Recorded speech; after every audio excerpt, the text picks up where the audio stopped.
Bonjour à tous, bienvenue sur Investir en Crypto, j'espère que vous vous portez bien. On va prendre le temps dans cette vidéo de se concentrer sur les zones de convergence.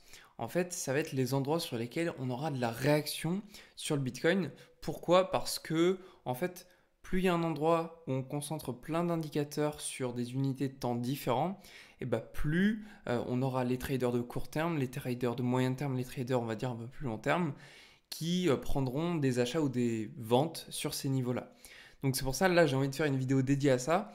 On va pas regarder les autres indices, on va pas faire les corrélations avec les fondamentaux, avec ce qui peut se passer d'un point de vue sentiment de marché. On va vraiment se concentrer sur l'analyse technique avec quelques indicateurs et on va voir ça de suite.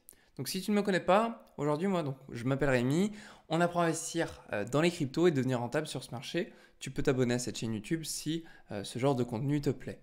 Alors, on va dans un premier temps utiliser ce qu'on va appeler donc les trendlines. Les trendlines, ça va nous permettre tout simplement de faire ce qu'on appelle des zones de prix. Ça, c'est la première des choses. La deuxième des choses qu'on utilisera, ce sera les niveaux Fibonacci. Donc on aura extension et retracement. Ça, c'est les deux choses. Dans la deuxième des choses. La troisième des choses qu'on va utiliser, ça va être tout simplement Ichimoku. Ichimoku. Voilà. Et plus tu en rajoutes, mieux c'est. Maintenant, se concentrer uniquement sur ça, c'est déjà très bien. Donc ça, on l'a mis de côté. Maintenant, on va pouvoir commencer à travailler et à mettre en action les choses qu'on a notées. Trendline. Ça, c'est la première des choses. Donc on va se mettre en unité de temps de 3 mois et on va tout simplement placer des trendlines sur des niveaux clés. J'en vois un ici. Pourquoi? Clôture plus mèche qui a touché au même endroit, 13 880. Hop, je mets ça directement. Alors, je vais aller très vite, mais vous allez très vite comprendre comment ça fonctionne. En fait, là, pour mettre une trendline, là, vous sélectionnez votre outil, tout simplement, vous pouvez la placer. Pour faire exactement ce que je viens de faire, déjà, vous cliquez sur CTRL pour sélectionner l'aimant, pour se positionner. Ça, c'est pour être très précis. La deuxième des choses, c'est pour être linéaire, c'est-à-dire comme ça, il faut que vous appuyez sur Shift, tout simplement. Voilà, maintenant que je vous ai dit ça, vous pouvez vous mettre au travail et puis on va tout faire ensemble. Donc on va tenter de mettre un maximum de corrélation. Je le fais assez rapidement comme je vous l'ai dit, mais prenez le temps si vous n'avez pas vraiment l'habitude, mais de le faire aussi de votre côté. Donc une fois que c'est fait, qu'est-ce qu'on fait? On va tout simplement sélectionner les deux trendlines qu'on a fait et on va les cacher. Pourquoi on les cache? Tout simplement pour qu'on ait le champ libre et pour qu'on puisse réanalyser. Donc on réanalyse, on voit le même niveau ici. On peut même activer le Stay in Drawing Mode, rester dans le mode dessin pour pouvoir mitrailler tout simplement les trendlines.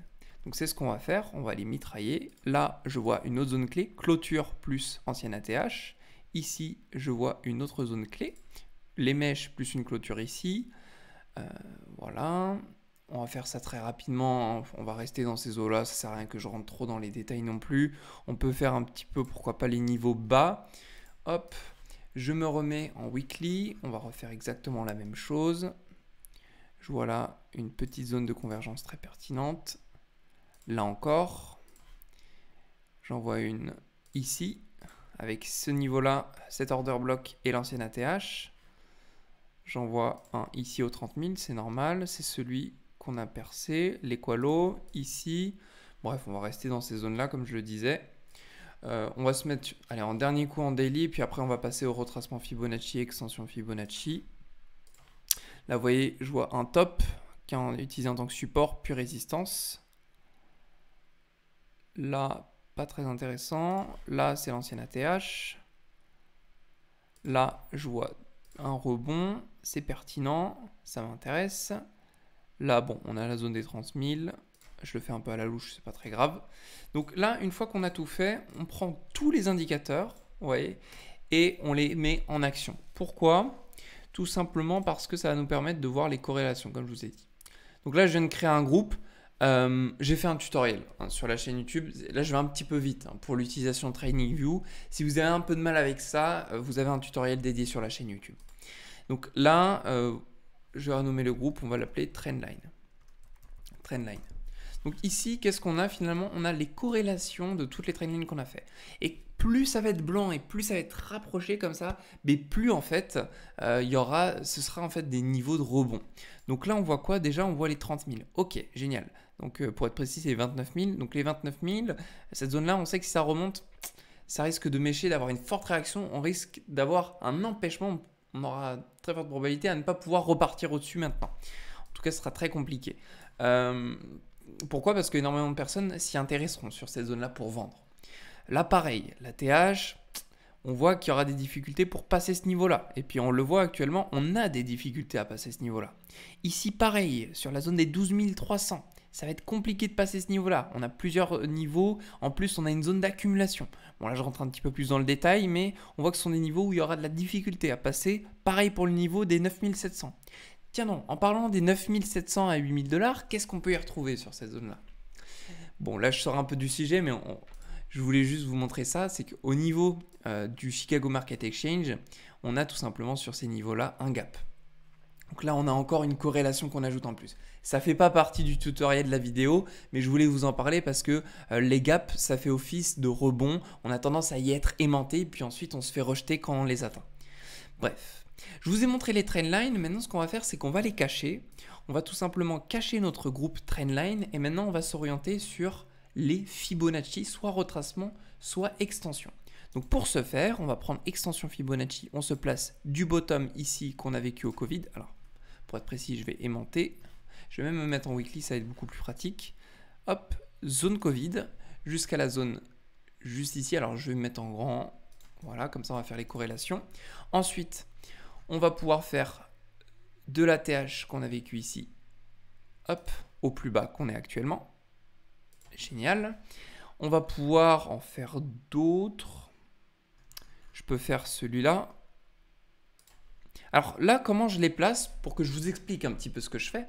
Je prends les extrémités, le point le plus bas, donc le précédent bottom et le précédent top. Toujours. Pourquoi j'ai pris celui-ci comme bottom? Je vais vous montrer à l'instant. Pourquoi j'ai pris ce dernier bottom pour faire mon dernier retracement et pas celui-ci? Parce que c'est celui-ci qui a le plus d'importance, celui qui sera observé par le plus de traders, que ce soit court terme ou moyen terme.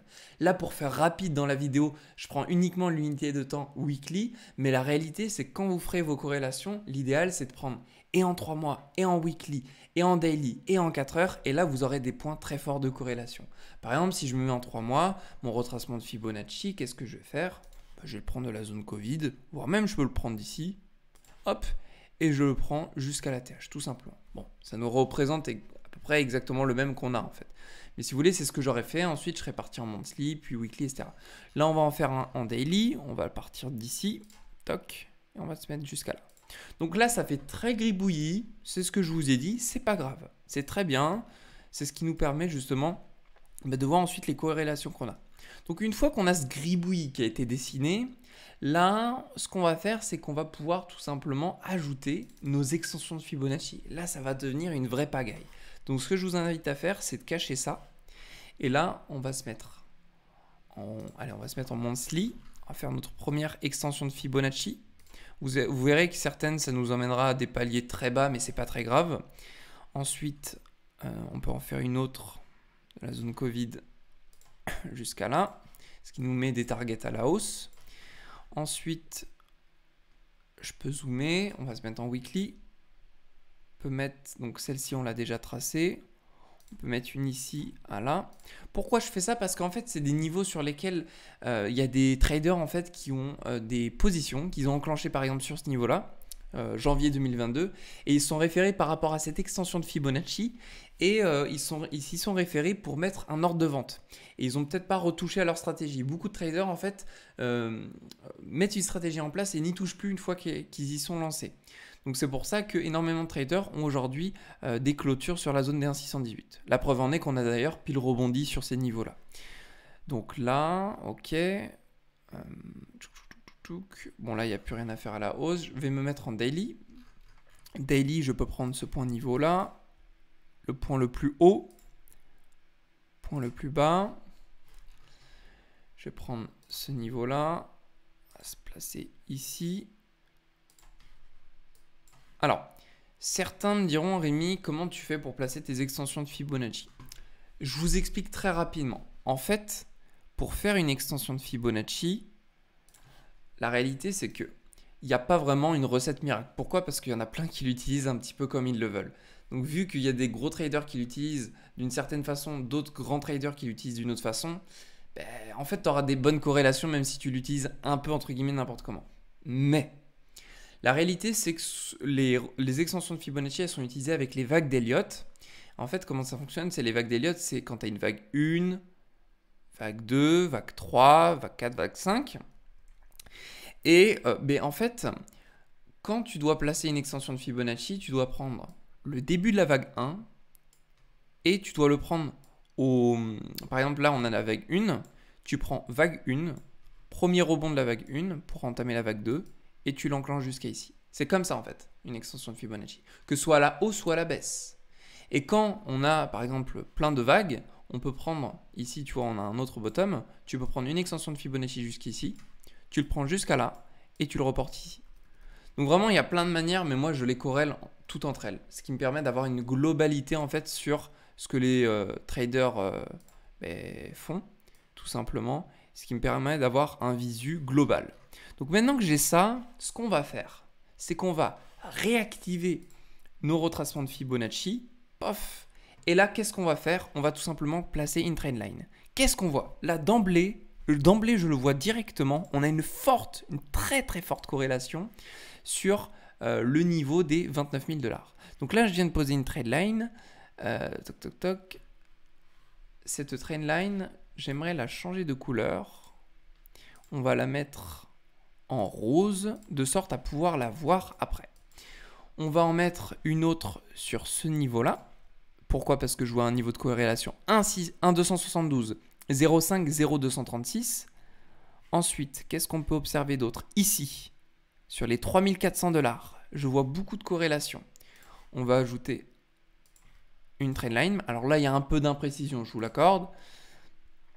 Là, je vois 1,618 et je vois le retracement 0,786. Ici, je vois la zone des 2 qui est toute proche de la zone des 0,886. Donc là, on va mettre tout simplement, on va être un peu pessimiste, on va mettre sur la zone des 0,886.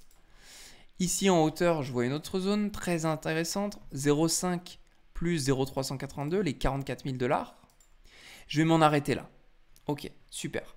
Donc maintenant que j'ai fait mes trendlines, je prends tout ce que j'ai fait, je le cache. Ok, on a nos trendlines. Et là, je réactive les anciennes trendlines. Super. Et là, qu'est-ce qu'on voit? Eh ben, on va voir tous les niveaux de corrélation les plus forts. Qu'est-ce qu'on a? Ici, on a un niveau de corrélation qui sera très fort. Entre les 40 000 et 44 000, je peux vous assurer qu'on aura un niveau de réaction. Et je vous dis pas ça parce que je suis Madame Irma, hein. Je vous dis ça parce que, en fait, toutes les corrélations font que tous les traders qui vont faire les analyses avec retracement, extension, plus niveau clé de zone de prix, eh bien, on aura des réactions d'achat ou de vente. Pareil ici, là ça va être énormissime, vraiment, de toute façon on le voyait déjà à vue d'œil, mais là ça va être énormissime, on a une corrélation et avec des indicateurs et avec des trendlines, donc là ça va être très puissant la zone des 29 000. Ici on en a un petit sur la zone des 25 000, ok, on en a un ici, on en a un autre ici très puissant, toc toc toc. On en a un ainsi très très puissant, la zone des 9000. En plus, je vous rappelle, hein, la zone des 9000, c'est celle qu'on a vue tout à l'heure en plus sur le petit gap. Hein. Le petit gap juste ici, on pourrait l'ajouter, mais bon, c'est un truc à part. Voilà. Donc voilà, vous voyez, là les niveaux clés, maintenant ce qu'on peut faire, c'est qu'on peut prendre une petite note. Et hop. Et là, on met les notes comme ça. Donc là, on sait qu'au niveau des 10 000 $ juste en dessous, il y aura un fort rebond. On sait que sur la zone des 17 600, il y aura probablement une forte réaction. On sait également que sur la zone des 29 000, il y aura une forte réaction. On sait également aussi que sur la zone entre les... on va mettre 44 000. Entre 44 000 et 40 000, il y aura une forte réaction également. Et on peut ajouter aussi la zone des 12 000. Alors, il y a même une zone où on n'a pas forcément eu l'occasion de voir des corrélations. C'est cette zone-là. La zone des 14 000 $. Pourquoi? Parce que j'étais un petit peu vite. J'ai été un petit peu vite dans ma vidéo. En fait, j'ai complètement zappé de vous montrer Ishimoku. Voilà, Ishimoku, c'est un peu sorti de ma tête quand je viens de vous faire la vidéo, c'est pas très grave, en plus je vous en ai parlé au tout début. Ishimoku, on a d'autres niveaux de corrélation qui sont très importants. On a ici, vous voyez, cette petite trendline. Alors vous m'excuserez, tout ce qui est SSA, SSB, c'est sorti de ma tête. Ishimoku, je n'utilise jamais. Voilà, je vous le dis direct, c'est un indicateur que je n'utilise jamais, donc je ne saurais pas vous dire c'est quoi SSA, SSB, Kinjun, Kensen, etc. Mais c'est pas très grave. On n'est pas là pour savoir c'est quoi qui correspond à quoi. On est là justement pour voir les niveaux clés de corrélation. Et vous voyez, cette zone sur le Ishimoku nous montre que on aura effectivement une forte stagnation possible sur la zone des 10 000 $. Là, encore une fois, on peut rajouter une trendline. Pareil, sur ces niveaux-là de stagnation, vous voyez, ça, c'est des zones sur lesquelles on peut rajouter des trendlines. Bref, c'était pour vous montrer rapidement Ishimoku que j'avais complètement zappé de vous montrer. Bref, une fois que vous avez tout ça, vous savez que les niveaux de réaction, ça peut se faire aux 44 000, aux 29 000, aux 17 600, aux 14 000, mais également aux 10 000 $. Là, vous avez tout clé en main pour savoir les niveaux de réaction du Bitcoin. Voilà pour cette vidéo, j'espère qu'elle vous a plu et qu'elle vous permettra d'aller plus loin sur vos analyses techniques vous permettant d'être rentable sur les marchés financiers. Je vous souhaite à tous une très belle journée, prenez soin de vous et on se retrouve dans une prochaine vidéo.